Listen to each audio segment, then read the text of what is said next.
Assalamualaikum dan salam sejahtera. Saya Roman Haris. Anda sedang menonton Fokus minggu depan di mana seperti biasa kita akan singkapkan kisah-kisah dan kita preview apa yang akan menjadi tajuk-tajuk berita utama sepanjang minggu depan. Dan sudah tentu kepada semua umat Islam di Malaysia dan juga di seluruh dunia, hari ini adalah hari pertama Ramadan. Dan kita sudah pun berada dalam mood Ramadan walaupun masih lama lagi untuk kita menyambut Hari Raya Aidilfitri. Dan mungkin ia dimeriahkan lagi sedikit sebanyak dengan tindakan kerajaan baru-baru ini untuk memasukkan ataupun mengalihkan negara ke fasa peralihan endemik. Ini adalah satu perkara yang amat dialu-alukan khasnya dalam kerangka kita mahu menyambut Ramadan dan juga Hari Raya Aidilfitri. Dan tidak ada tempat yang lebih baik untuk kita cuba mengukur sentimen Ramadan ini selain daripada di lapangan, di bazar-bazar dan juga di kawasan-kawasan di luar sana berbanding dari dalam studio. Saya ada dua rakan setugas saya yang menyertai saya pada hari ini, iaitu Firdaus Azil dan juga Faris Azman. Firdaus Azil berada di Kampung Baru katanya meninjau pembuatan bubur lambuk dan juga Faris Azman berada di Bazar Ramadan di Kelana Jaya. Saya mahu mulakan dengan Firdaus terlebih dahulu. Tradisi yang agak gah ini, tradisi bubur lambuk di Kampung Baru, sepanjang 2 tahun yang lepas, kesemuanya sedikit sebanyak terkesan kerana pandemik dan sebagainya. Tapi sekarang ini mood dia seperti lain sedikit, Firdaus, kerana kita sudah pun berada dalam fasa peralihan endemik. Adakah ia dicerminkan dalam sentimen dan juga dalam suasana di sana on the ground sekarang ini? Okey, baik, terima kasih Lokman. Seperti yang Lokman maklumkan kepada penonton acara awal ini, saya berada di pekarangan Masjid Kampung Baru, di mana ini merupakan tempat yang cukup terkenal khususnya untuk bukan sahaja warga kota Kuala Lumpur, malah di seluruh negara. Sebut sahaja bubur lambuk Kampung Baru, sudah pasti anda mungkin boleh terbayangkan kembali bagaimana rencahnya, bagaimana pedasnya, bagaimana sedapnya bubur lambuk ini berbeza dengan bubur lambuk lain. Tetapi seperti yang Lokman sebutkan tadi, 2 tahun lepas pada tahun 2020, di mana kita telah mengalami ataupun kita melalui pelaksanaan Perintah Kawalan Pergerakan, aktiviti ini merupakan antara yang terpaksa dihentikan seketika untuk menghentikan penularan COVID-19 ketika itu, yang mana ketika itu juga kita mendapat laporan bagaimana ketua-ketua ataupun tukang masak yang saban hari sewaktu sepanjang bulan Ramadan menyediakan bubur lambuk seawal 6.30 pagi ketika tahun 2020, ada yang mengambil inisiatif untuk membuat sendiri bubur lambuk untuk diedarkan kepada orang ramai kerana ketika itu mereka tidak mendapat kebenaran untuk membuat aktiviti seperti ini. Tetapi tahun 2021 mula perlahan-lahan kita mula mengalami sedikit pemulihan, sedikit demi sedikit pemulihan, dan tahun ini saya kira full-fledged ada sudah boleh datang kembali ke bubur lambuk ke Kampung Baru, Masjid Kampung Baru ini untuk merasai ataupun mengambil sendiri bahagian anda untuk bubur lambuk ini. Sebelum itu juga saya juga nak mungkin boleh berkongsikan sedikit fakta.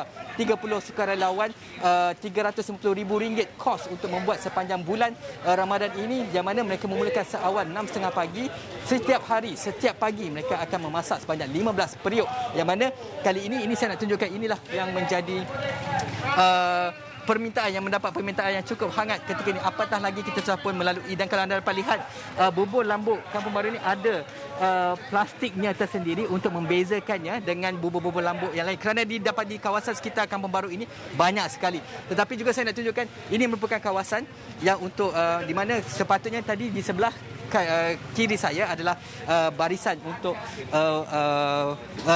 kaum lelaki, yang di sebelah kanan pula adalah untuk kaum perempuan. Tetapi memandangkan tiba-tiba kita telah pun tiba-tiba hujan, maka pihak pengurusan telah mengambil keputusan untuk panggil saja siapa saja yang ingin mendapatkan bubur lambuk boleh datang ke sini, mereka akan memberi. Seperti yang dapat lihat, kereta yang lalu-lalu juga pihak pengurusan memberikan mereka siapa-siapa yang nak semua boleh. Jadi tidak ada lagi barisan kerana ini kerana ada yang minta 10 dan sebagainya. Tetapi kebiasaannya ialah kalaulah ikut hari-hari biasa ataupun ikut peraturan biasa, seorang hanyalah satu saja. Tetapi saya juga nak membawa penonton Asyawal ni, kita sempatkan kalau boleh kita ada masa sedikit, saya nak bertanya dengan seorang yang saban tahun tidak pernah miss, kecuali 1 tahun saja tak pernah ambil. Ini adalah Encik Zamri Ali. Ya, Zamri Ali. Zamri Ali yang merupakan warga yang tinggal di Setiawangsa. Tiap tahun akan datang ke sini. Boleh tak, kenapa bubur lambuk Kampung Baru ni berbeza dengan lain? Berbeza sebab dia punya kesedapan dia memang tiap-tiap tahun memang sedap lah. Sebab dia punya resepi dia kita memang bila kita makan tu berasa macam sedap lah. Memang dia punya kelezatan dia tu lain daripada lain lah. Okey. Cuma tahun 2020 je tak sempat datang. 2020. Habis 2020 ambil bubur lambuk mana? kita tak ambil pandang lah. Kita masih duduk kat rumah lah. Okey, baik. Terima kasih. Ya. Semoga kita terus, kita nak mengambil ni, kita terus menjaga SOP dan sebagainya. Terima kasih banyak kerana bersama kami esok ni. Okey, itulah Abang Zamri, antara yang peminat setia Bubur Lambuk ni. Lepas ni saya juga cuba nak mencuba nasib kalau ada yang lebih-lebih untuk kami juga warga media. Lokman. Dia punya Firdaus Azil, jangan risau. Terima kasih Firdaus Azil. Saya mau pergi ke Faris Azman. Perlu difahamkan Faris berada di Bazar Ramadan di Kelana Jaya. Faris, perkara yang sama saya tanyakan kepada Firdaus sebentar tadi. Kali ini adalah Bazar Ramadan pertama dalam 2 tahun yang lepas. Kita memasuki era yang sedikit longgar, masuk fasa peralihan endemik. Adakah itu nampak dicerminkan dalam suasana di Bazar Ramadan on ground di sana, Faris? Baik, benar sebenarnya selepas 2 tahun pandemik kita tahu kan Lokman, bagaimana tahun lepas kita ada juga titipkan bagaimana kisahnya peniaga-peniaga apabila tiada Bazar Ramadan. Ada juga Bazar Ramadan yang penuh dengan SOP dan sebagainya. Tetapi ketika ini apabila kita lihat Bazar Ramadan buat pertama kali hari pertama, saya katakan daripada jam 4.30 hingga jam 5 sudah ramai sebenarnya yang datang. Kalau anda tahu di Petaling Jaya ni, Kelana Jaya antara kawasan yang sangat menjadi tumpuan. Mungkin cameraman sebelum kita bercerita lanjut, cameraman boleh tunjukkan di belakang sana berapa ramai orang tengah queue sebenarnya, Lokman. Ini keadaan sebenar di Kelana Jaya. Dan apa yang menariknya, di mana hanya lebih kurang ada digunakan sistem kita katakan crowd control system CCS oleh MPPJ. Buat pertama kalinya digunakan dengan peralihan fasa endemik, di mana setiap pengunjung yang masuk akan diimbas oleh sensor kamera di hadapan ini dan akan menunjukkan berapa bilangan yang berada ketika ini di Bazar Ramadan dan berapa yang keluar, berapa yang masuk, dan apabila kita katakan telah pun melebihi bilangan yang telah ditetapkan, pengunjung akan ditahan di luar ini, tidak dibenarkan masuk sehinggalah bilangan itu ada.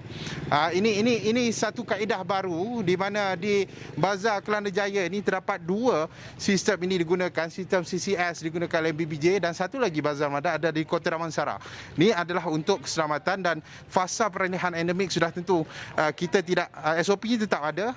Masuk dan keluarnya berlainan laluannya, tetapi ini adalah antara kita katakan Bazar Ramadan era baru, era peralihan endemik. Lokman. Okey, Faris, apa lagi yang boleh dikongsikan selain daripada itu? Adakah kita lihat crowd control lebih baik di situ dan sebagainya, dan nampak seperti tak pasti sama ada mungkin kurang orang yang hadir ke Bazar Ramadan hari ini di situ, ataupun kerana mungkin ia sudah pun dijarakkan untuk menjaga penjarakan sosial, tidak nampak begitu pack. Faris, bagaimana? Okey, kalau anda tahu di Bazar Kelana Jaya, mungkin kita nak berjalan sedikit sambil kita bercakap. Ada di antara penjarakannya masih ada seperti mana ditetapkan oleh sebelum ini. Di antara kemah ke kemah terdapat lebih 1 meter itu ditetapkan. Begitu juga sebenarnya untuk penjarakan dan sebagainya ada juga pasukan-pasukan pemantau daripada MPPJ, kerana walaupun kita dalam fasa peralihan endemik, kita boleh tunjuk ada juga pasukan-pasukan penguatkuasa yang berada untuk memantau, melihat, daripada Jawatan Pelesenan juga ada untuk melihat bagaimana keadaan sekitar. Ini adalah rutin harian mereka, kerana dalam peralihan endemik ini sudah tentu dari segi SOP-nya ditetapkan SOP yang menjadi core SOP saja, memakai pelitup muka. Penjarakan sosial itu adalah kawalan kendiri.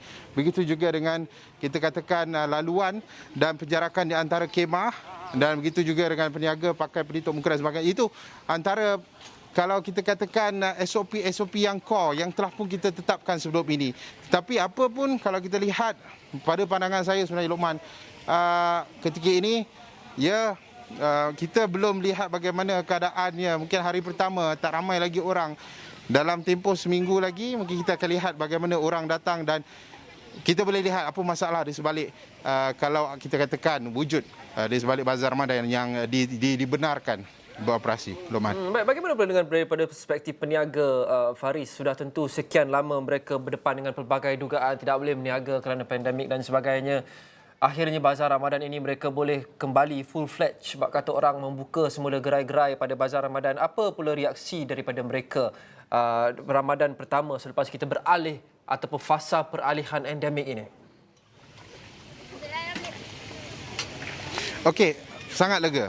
Boleh katakan rata-rata mereka sangat lega, Lokman, kerana sudah tentu income mereka, pendapatan mereka pra-pandemik. Itu yang mereka mahukan.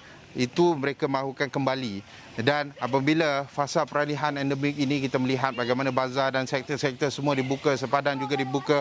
Jadi mereka sangat lega. Ini adalah peluang untuk mereka mencari rezeki, terutamanya bulan Ramadan menjelang ke Syawal. Ini antara fokus utama mereka untuk mendapat mungkin lebihan pendapatan dan sebagainya.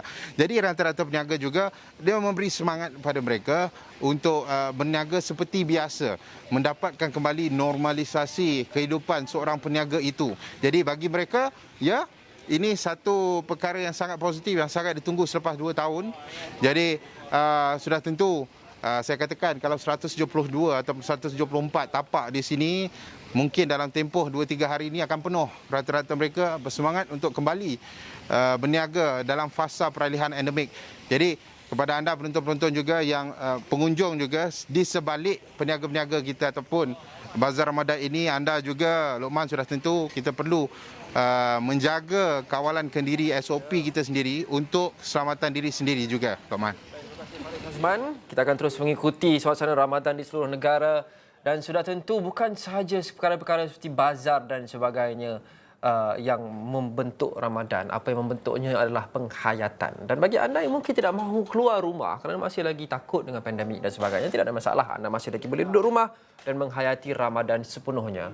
Astro boleh membantu anda. Banyak penawaran kandungan dan juga kandungan kami sediakan untuk anda untuk menghayati Ramadan dengan lebih baik pada tahun ini. Itu selepas ini kita akan berbincang dengan pengurus saluran Astro Oasis. Jangan ke mana-mana. Bertemu kembali dalam Fokus minggu depan dan seperti yang saya sebut sebentar tadi, bukan saja minggu depan tetapi keseluruhan bulan ini, bulan Ramadan kita akan lalui, dan umat Islam di seluruh dunia dan di Malaysia sangatlah menyambutnya dengan baik dan mengalu-alukannya. Tetapi bukan saja ia berkenaan dengan berpuasa dan juga pergi ke bazar dan sebagainya, ia juga adalah satu detik untuk kita reflect, untuk kita melihat kembali ke dalam diri dan melakukan penambahbaikan ke diri. Itu antara perkara yang penting yang anda boleh lakukan tanpa perlu keluar ke mana-mana saja pun. Duduk di rumah, menuntut ilmu dan menonton rancangan-rancangan dan penawaran yang ditawarkan khas kepada anda sempena bulan Ramadan ini. Dan tiada saluran yang lebih baik untuk ini berbanding saluran Astro Oasis. Saya disertai oleh Nadirah Karim, pengurus saluran Astro Oasis sekarang. Nadirah, Assalamualaikum, apa khabar? Waalaikumsalam warahmatullahi. Khabar baik, alhamdulillah. Okey, apa program-program menarik yang disajikan di Astro Oasis sepanjang Ramadan ini dan bagaimana ia berbeza dengan program-program dalam tahun-tahun sebelum ini? Okey, terima kasih Luqman. So alhamdulillah pada tahun ini Astro Oasis ada menyediakan pelbagai jenis program untuk tatapan semua. Antaranya ialah Gang Ngaji, iaitu antara program popular kami di mana penonton boleh mengaji bersama panel asatizah kami secara langsung melalui Skype ataupun telefon, di samping mendengar selebriti terpilih mengaji juga. Jadi kita semua dapat lihat satu sisi mereka yang selalunya kita tak nampak, kan? Seterusnya adalah Kembara Chef Wan. Kali terakhir Chef Wan mengembara di kaca televisyen sudah beberapa tahun lalu. Jadi kali ini Chef Wan akan bawakan penonton ke Timur Tengah seperti Qatar, Dubai, United Arab Emirates dan juga beberapa negeri di Iran. Selain itu, kami ada Rockstar ke Masjid, di mana rockstar otai-otai lama yang lakukan basking dan street dakwah untuk kutip derma. Jadi wang kutipan ini akan disedekahkan kepada masjid-masjid terpilih, iaitu masjid yang terkesan dengan banjir tempoh hari ataupun masjid yang serba kekurangan. Jadi rockstar tersebut juga akan gotong royong untuk membersihkan masjid itu. Selain itu, kita juga ada Merentas Samudra ke Nusantara, iaitu sebuah siri dokumentari di mana hos kami, Abang Zainal Arifin, akan merungkai kedatangan Islam ke Nusantara daripada dulu lagi. Selain itu, kami juga ada digital content untuk followers kami di Salam Muslim, Instagram dan YouTube bertajuk Tanya Ustaz Adnin dan juga Cik Man Berome TV. Jadi semua program yang kita bawakan harap-harap insya-Allah adalah yang bermanfaat, menghiburkan dan juga kita dapat mengambil iktibar untuk penonton kami semua insya-Allah. So setiap hari kita ada program baru untuk semua. Nadira, bagaimana semua program ini Astro Oasis pastikan ia complement each other, melengkapkan satu sama lain dan bukan hanya duplikasi kandungan-kandungan yang sama dalam setiap program ini? Okey, so tahun ini kita cuba bawakan kelainan sikitlah. Maklumlah dalam kita berada dalam PKP sudah 2-3 tahun. Jadi sekarang since ada kelonggaran untuk penggambaran, jadi kami dapat bawakan lebih variety untuk penonton kami.